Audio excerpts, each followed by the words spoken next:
Onde nos levará o digital? Dinheiro, verdade e trabalho são as próximas vítimas.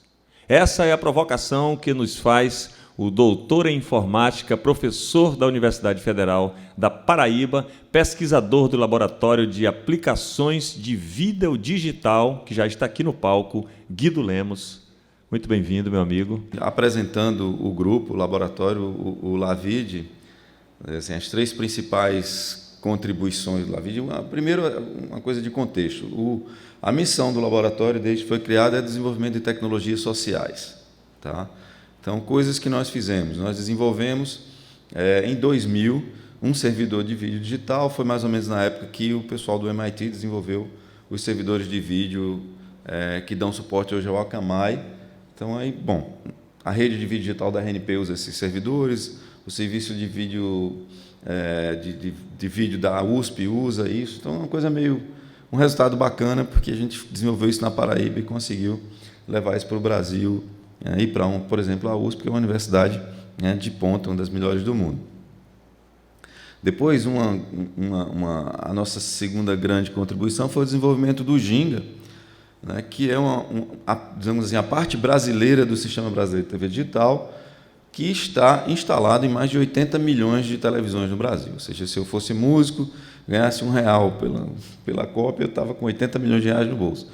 Então, eu não sei, é um software que é realmente, talvez um dos que tenha mais cópias instaladas, é um software brasileiro. A gente está em praticamente todas as residências no Brasil. Em discussão, é uma coisa em desenvolvimento, é uma coisa dinâmica. A gente tem a versão A, a versão B, a versão C. A versão C já está vai para 12 milhões de residências de pessoas que estão no cadastro único do Ministério do Desenvolvimento Social. Bom, tem um potencial enorme de usar, e a gente está tentando evoluir com isso até chegar no ponto certo de o que fazer com software dentro dos aparelhos de televisão. A terceira contribuição importante do LAVID é em acessibilidade. A gente desenvolveu tecnologias para apoiar os surdos e cegos. Então, tem uma suíte de software que chama VLibras, que está na página Brasil.gov.br, Senado Leg.br, Câmara Leg.br.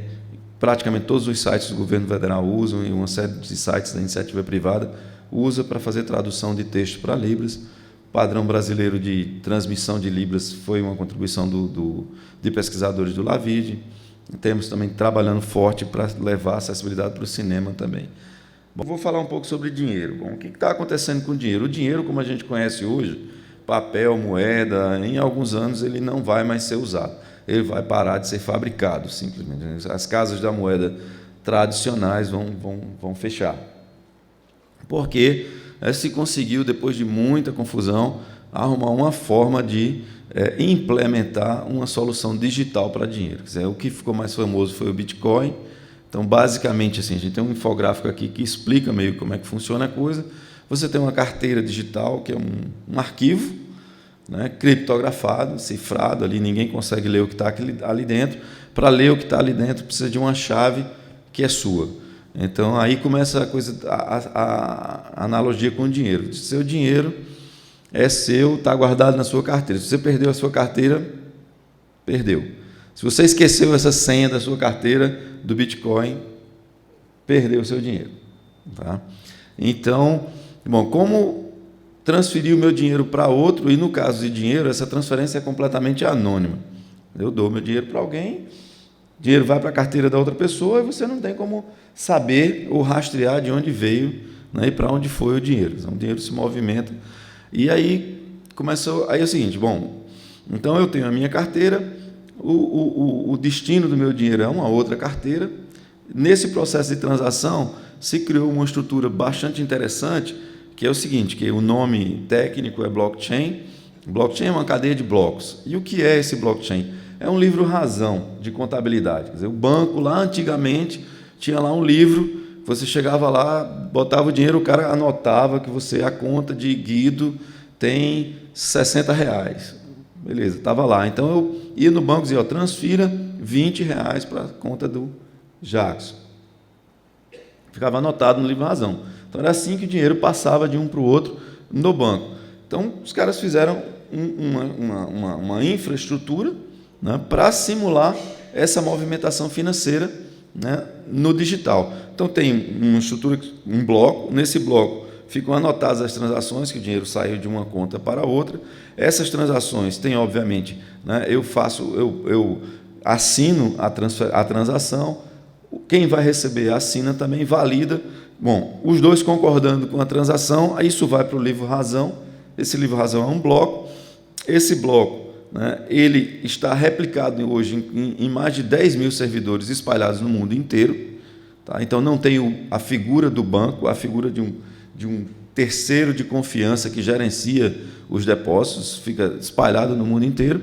E a forma como esse livro é escrito, eu fecho uma página do livro, essa página do livro eu tenho um código aqui, esse código vai para a próxima página, fechei o código, vai para a próxima, então fica encadeado, daí a cadeia de blocos.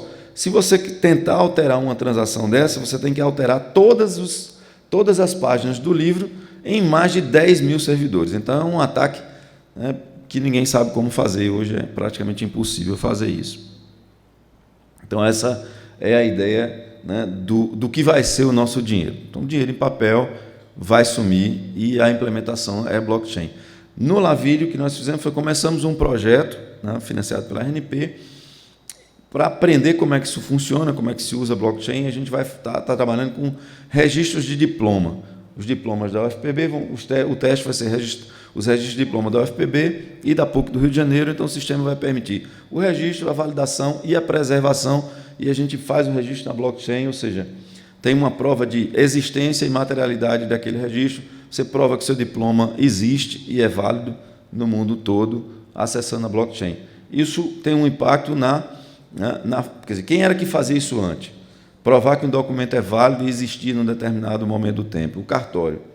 Então, a gente está falando aqui de modificação de cartórios. Eu não preciso mais do notário, porque eu faço a minha transação e está em 15 mil servidores, né, a prova de que aquilo aconteceu. Então, eu vou vender uma casa para uma pessoa, o registro dessa transação não precisa mais ir para o cartório de registro de imóveis, ele pode ir para a blockchain. Então, essa é uma mudança importante do digital que vai, né, bagunçar duas instituições super importantes, que são os bancos e os cartórios. E isso está em curso, né? A gente aprendeu a fazer os registros, então a gente já aprendeu ali a meio que fazer o que necessita para implementar um cartório blockchain, e estamos nos preparando para montar uma fábrica de dinheiro. Então, a gente precisa, o mais rápido possível no Brasil, criar uma moeda digital brasileira e ver onde é que isso vai dar.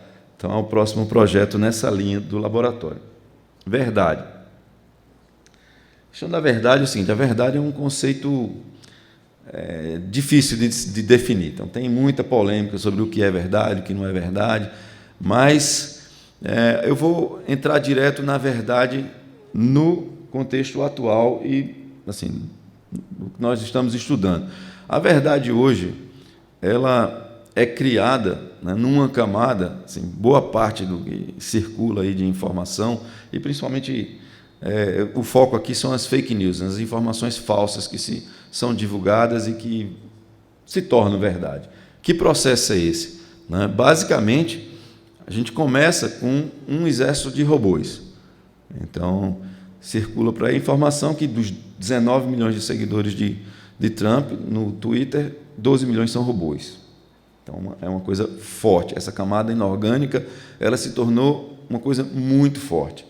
Então, você joga ali 12 milhões de robôs que simulam pessoas, né, repassam essa informação para frente. Então, você que está na camada orgânica vai receber a mesma informação de várias fontes, que você não sabe que são pessoas, se são pessoas ou são robôs. Tá? E esse é digamos assim, é o novo processo de construção das verdades, né? Que foi fundamental, por exemplo, na eleição americana. Na camada orgânica, a gente tem as pessoas que recebem, acreditam ou querem acreditar, aquilo interessa para elas, então, mesmo desconfiando que não é verdade, elas repassam. E quando a gente repassa para a nossa rede de contatos, a gente dá credibilidade. A gente vai associando credibilidade. E verdade tem a ver com credibilidade. certo? A coisa se torna verdadeira quando muita gente em quem você confia acredita, né, colocam ali a sua assinatura. Então, você compartilha, você vai aumentando a credibilidade daquela informação.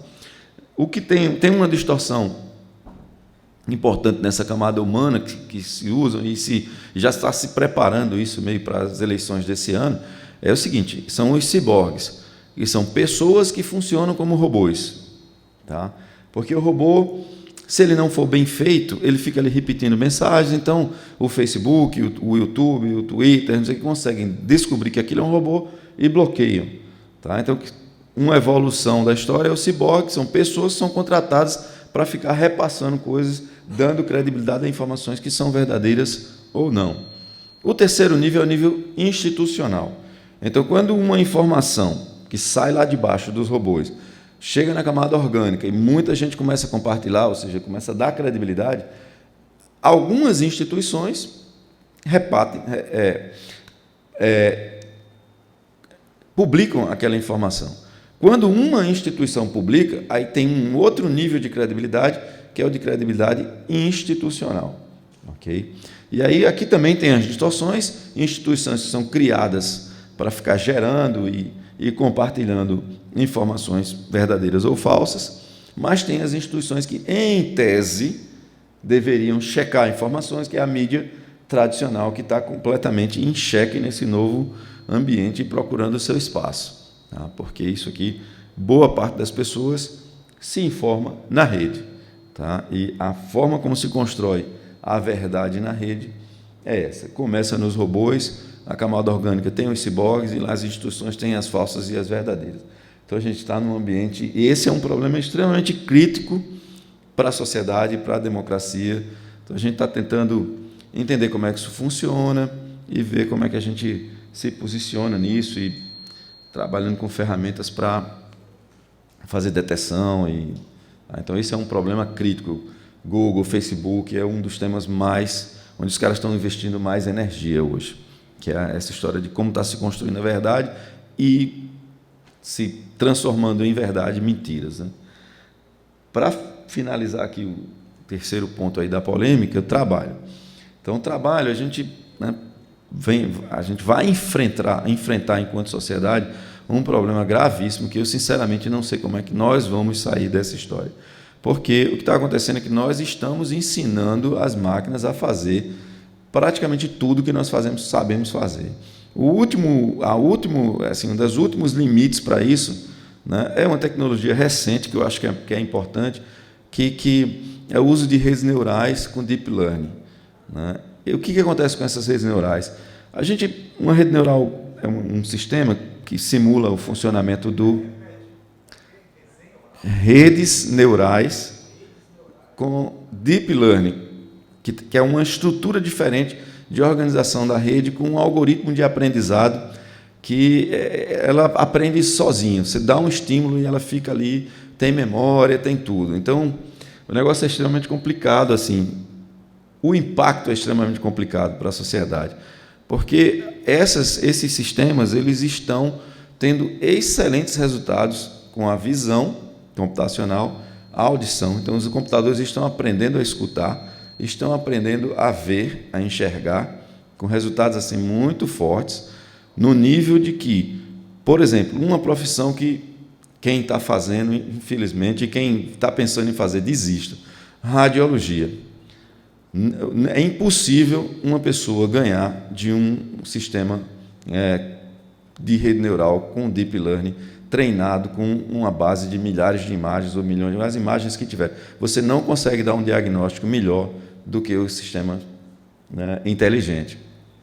Então, né, basicamente, assim, tentando explicar rapidamente, quer dizer, o que acontece? Você coloca uma imagem para um sistema desse, tá? Aí ele processa a informação com base em várias imagens que ele tem no passado e vai, tipo assim, aqui tem uma mulher, aqui tem chuva, aqui tem água, aqui tem alguma coisa, e atribui graus de certeza, né, o que ele viu naquela imagem. Tá?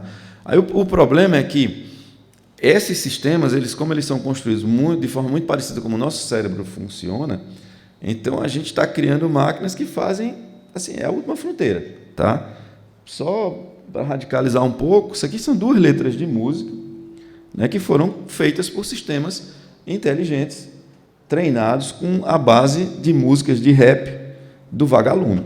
Eu acho que essa letra está no nível da maioria das letras que os rappers, né, que estão fazendo letra aí no Brasil fazem, né? E isso foi assim 2 semanas de treinamento, tá?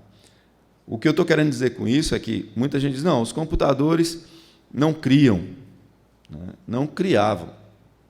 Agora eles estão aprendendo a criar. Nós estamos ensinando a criar. Então, e aí, quando você olha para isso, você vai dizer, bom, vai sobrar o que para a gente fazer?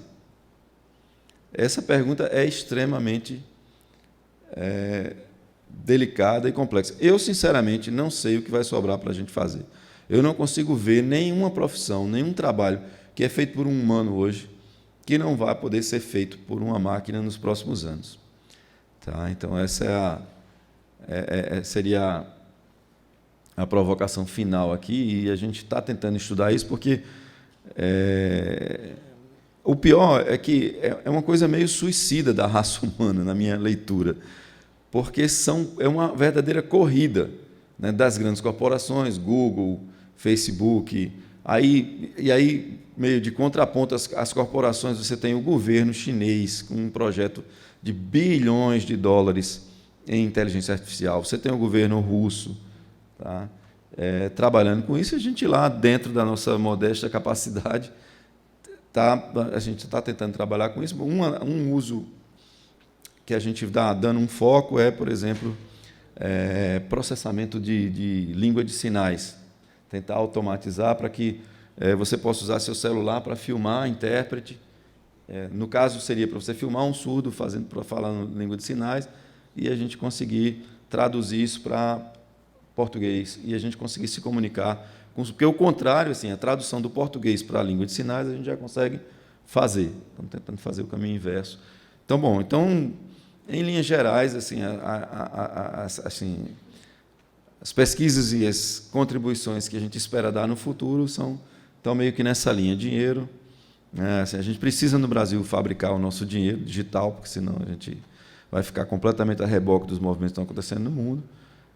Precisamos entender essa história de como é que a verdade é construída e atuar de alguma forma nisso. A gente tem um processo eleitoral esse ano que vai ser fortemente influenciado por isso, né? E temos essa questão do trabalho que também é extremamente perigosa. Eu, sinceramente, não sei o que vai sobrar para as pessoas fazerem. Então, a gente pode entrar numa situação de muito desequilíbrio.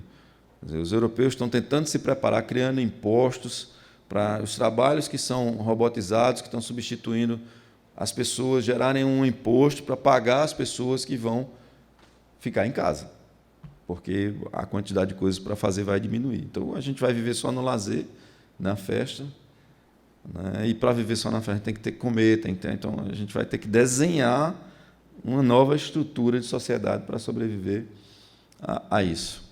Há um processo de desumanização do humano e humanização da máquina. Assustador. Eu acho que eu tenho medo porque o ser humano hoje, que está no poder, né, quando domina o humano, ele faz coisas terríveis, imagina o que a máquina pode fazer com a gente. Essa discussão ela gera uma área que a gente nem começou direito ainda. Então, o Parlamento inglês promoveu um workshop com discussão, trouxe várias autoridades no assunto, para discutir o seguinte: bom, como é que a gente controla isso? Qual é a ética de um sistema inteligente que está sendo usado, por exemplo, para apoiar o trabalho no judiciário? Certo? O trabalho dos advogados vai diminuir assustadoramente a demanda por trabalho de advogados. A gente aqui no Brasil tem mais faculdade de direito do que o resto do mundo inteiro somado. Então, não vai mais ter trabalho para advogado. Assim, vai sobrar muito pouco, né, das coisas que um advogado faz, do tempo que ele faz ali. Por exemplo, a pesquisa de jurisprudência, esqueça, ele nunca vai fazer melhor do que uma máquina. Tá? Aí, a decisão de um juiz, com base em uma série de critérios, aí você pega jurisprudências de juiz, treina a máquina, ela vai tomar decisões, né? Aí a questão ela vai tomar decisão machista, homofóbica? Depende de como ela foi treinada. E como é que a gente audita isso? Como é que a gente sabe como é que essa máquina foi treinada? O problema agora é que as máquinas têm um fato assim, importante para a história do desenvolvimento disso, que é o seguinte: tem um jogo chinês, o Go, né, que o cara que é 5 ou 6 vezes campeão mundial perdeu para uma máquina. E aí o que acontece? A máquina não foi treinada por pessoas. Os caras usaram uma estratégia de uma máquina ficar jogando contra a outra. E aí, óbvio que a máquina não dorme, não come, não bebe água, não namora. Então ela fica ali, um jogando contra a outra. E essas duas máquinas, uma jogando contra a outra, elas criaram jogadas que esse cara que é 6 vezes campeão mundial, entendeu? Não entendeu de como é que o cara bolou aquele negócio e quebrou ele. Entendeu? Então agora, a gente está entrando numa fase onde esses algoritmos, por isso que eu falo desse negócio de deep learning, porque é uma coisa interna, não é uma coisa como um programa tradicional de computador, que é um texto que você diz tudo que o computador vai fazer. Isso, a gente está entrando numa outra fase, onde, por exemplo, os computadores estão aprendendo a programar, tá? E a se autoprogramar. Então, a coisa está ficando perigosa. Eu estou muito assustado. Eu estou com medo, na minha profissão, por exemplo, né? No teatro, não, porque o teatro tem que ter a figura humana ali, né? A não ser que daqui a um pouco... Tem um amigo meu que fez uma peça, a prova de conceito da tese de doutorado dele no Media Lab, no MIT, era uma peça cujo título era It and I. Ele está de volta no Brasil, Cláudio Pinhandes. Ele está trabalhando na IBM, no Watson, na parte de inteligência artificial da IBM. Então, era uma personagem real contracenando com um virtual, que reagia a movimento, a fala, e reagia com improvisação. Parece uma coisa distante de ficção científica, mas essa corrida maluca por inteligência artificial e essa coisa de uma máquina programar a outra e aprender e ficar mais sabida, né, do que uma pessoa, isso está acontecendo. Então, como a gente vai segurar? Eu comecei a falar sobre a ética, de como você, né, dizer, esse sistema inteligente é machista, ele é homofóbico, ele é... Bom, como é que você audita um sistema inteligente que aprende com ele mesmo, sozinho, lá dentro? O algoritmo é um negocinho desse tamanho aqui, pequeno, entendeu? É diferente de um sistema que você pega lá o código que uma pessoa escreveu, o cara escreveu errado aqui, o cara escreveu errado ali, eu faço uma auditoria, eu corrijo. Aqui não, eu não sei, realmente, olha, tem questões aí muito complexas e a gente estão muito próximas eu não vejo luz no fim do túnel. Você tem um tempo aí para você, né? Bom, assim, falar o que você quiser falar mais, suas considerações. Só deixando claro que a gente no Brasil está passando por um período complicado, porque, por exemplo, a gente teve agora uma redução de mais de 40% no orçamento de ciência e tecnologia, né? Então, além da cultura mas a ciência e tecnologia também está sob ataque. Então, a soberania nacional, que depende muito disso. E o futuro dos nossos filhos e netos, e não sei o quê, depende do investimento em ciência e tecnologia e educação. A educação é uma coisa mais de curto prazo. A ciência e tecnologia é mais difícil de vender, é um pouco como uma cultura, mais difícil de vender para a população de forma geral. Entender qual é a importância de manter um laboratório funcionando, né, desenvolvendo essas maluquices aqui. Porque se a gente não desenvolver... Uma outra coisa importante disso é os investimentos são muito pesados de alguns grandes atores e como isso vai determinar, eventualmente, quem vai ser o juiz no futuro, que decisões... Se a gente não souber programar os nossos juízes, os nossos advogados, os nossos médicos, entendeu? Então, nós vamos sumir enquanto cultura também. A gente vai perder a nossa identidade, né? Porque boa parte do que vai ser feito por esses sistemas que a gente, eventualmente, não vai saber fazer. Então, assim, eu digo que nós estamos com um comportamento suicida e nós estamos pesquisando e trabalhando com isso porque a gente precisa entender o que está acontecendo, entender o processo, intervir e, eventualmente, ter a inteligência brasileira. Agora, a gente está vivendo uma fase que, se esse processo não se reverter, nós vamos ficar completamente fora disso. A gente vai perder a capacidade de fazer as coisas. Por exemplo, o meu laboratório deu contribuições que eu acho que são significativas. A gente deu um retorno alto para o investimento que foi feito lá. Mas assim está ficando cada vez mais difícil de sobreviver e de manter esse laboratório aberto.